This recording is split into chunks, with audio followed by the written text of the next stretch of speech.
Chicken inasal, classic na Pinoy barbecue at kebab. Ilan lang po yan sa mga katakam-takam na inihaw na tampok sa Barbecue and Grill Festival sa Makati. Nagkaroon din ng kebab eating contest kung saan kanya-kanyang diskarte ang mga kalahok. Saksi si Dano Tingkungko. Sa amoy pa lang matatakam na kayo sa mga inihaw na tampok sa Baga Manila Barbecue and Grill Festival. Pati ang inyong mga mata, mabubusog sa dami ng pagpipilian. Hit pa rin sa marami ang chicken inasal at classic Pinoy barbecue. Kung international food naman ang trip, meron ditong peri-peri chicken na Portuguese style ang luto.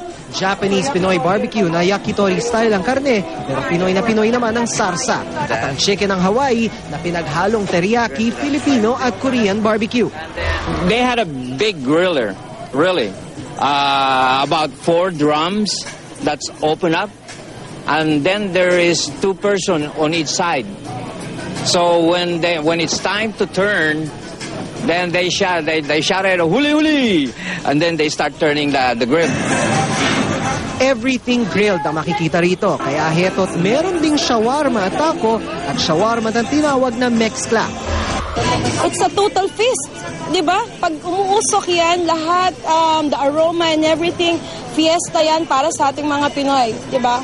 So yun, I think importante siya because ito yung mga, ito yung business na napakadaling i-start up.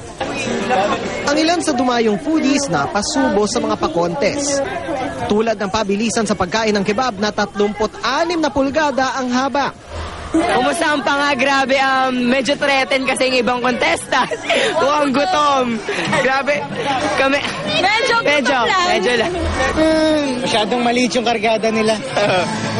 Maliit yung tangke. Medyo kasi kakakain lang namin eh. Ang Team B sabay-sabay nag-squat habang kumakain.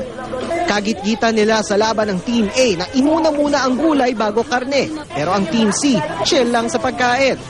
Sa huli, Team B ang nagwagi. I'm bad kasi talaga pinipili ko sila. Yung placement nung karne, kasi yung una, beef, tapos chicken, tapos pork, nasa akin yung pork, nasa kanya yung chicken, kaya mabili. Since matagal maubos yung beef, binaliktad namin yung yung para pagtulungan yung isang slice ng beef. Ano nakatulong ba na nakasquat kayo? Yes. Para diretso kagad. Para diretso kagad yung kinakain. Bukas ang barbecue festival hanggang mamayang 2:00 na madaling araw. Ako si Dano Tingkungko, ang inyong saksi.